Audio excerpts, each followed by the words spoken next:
how would you rank the top teams in the National League right now? Would you say let's go like top five? So for me, I think the five teams: Padres, Dodgers, and then the three in the NL East: Mets, Phillies, Braves. For me, I'd probably go.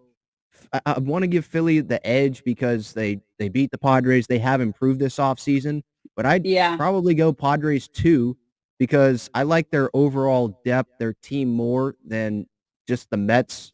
I think there's the Mets, their offense, that concerned me. Well, I mean, it didn't concern me because I'm a Padres fan, but it concerned probably Yeah. Mets fans in the wild card series where the Padres offense, they've gotten better. The Padres have gotten better. I don't know how much you can say the Mets Yeah. have gotten better this offseason. They've just replaced Eh, pieces. Verlander, I would say, is better than DeGrom with the health.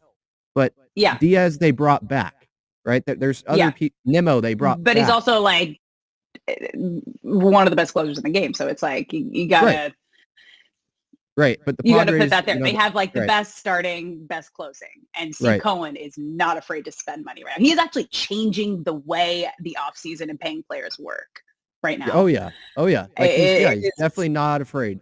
Yeah. As long no. as they're healthy and the leg is not almost, shattered with a physical, he's all good. That's another story. That is another Yeah. story. Yeah, but how would you rank Um, the top teams in the NL? okay, so I personally I put the Mets first. I mean, Okay. they were one of the best regular season teams. Blew it there the last couple of weeks of the season, which is what you can't do, and what everyone said what the Mets met. But what Steve Cohen has done this offseason, like I said, he's changing the game. We always say there's players coaches. He is a player's owner. He is not afraid to pay players what they are worth and they deserve. And he's driving up the market value across every other player. As you said, you think you overpaid Xander Bogaerts? Well, that's because Steve Cohen has upped the ante for every other player. And if you want to get him, you got to pay the money. Because if not, you got Uncle Steve who's going to come over and try to snatch him up, or another team knowing where kind of that line is of what someone else is going to pay them at this moment. So, but again, we've seen this throughout baseball. You can't buy wins.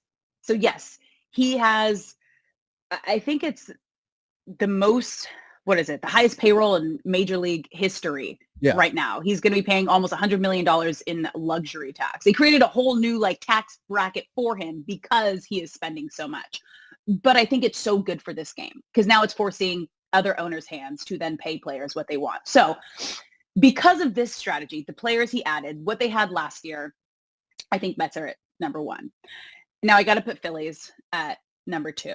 They were just in the World Series. They not only, it's going to be tough the first half of the season without Bryce Harper, pending when he comes back from his Tommy John surgery. But adding Trey Turner to an already incredible team just ups their value. And I think they're going to be great. Then I have to put Padres at three because that lineup, that starting rotation, the roster and what they've put together and what you guys really did in the postseason and that last part of the regular season to get to the postseason was incredible. Then at number four, I have the Braves because they're a great team. They keep locking up young talent, so they're going to be Yeah. great for a long time. They have a different strategy, which is always interesting. It's like you bet on the young players, you give them not as great as a contract that they could get if they bet on themselves and maybe waited a couple more years to sign a contract. But for the Braves, it works out. That's what they do. And then Dodgers at five. Yes, they haven't done much this offseason, but they're still the Dodgers and they still somehow figure out a way to be great during the regular season. So that would kind of be my 1 through 5. They figure out a way to be great during the regular season, but I mean they've gotten worse. I think they've gotten worse. Oh I mean, yeah. you lose Trey Oh Turner, yeah. Miguel Rojas, okay, but there Oof. was like a 5 WAR difference in between those two players this past year. And I mean, it seems like, well, it's clear they're going under the luxury tax this year and resetting. Yeah. It doesn't seem like they're going all in, and credit to the Padres, they're taking this chance this year and saying, yeah, we're going all in. We're seeing what the Dodgers are doing. This is our time right now.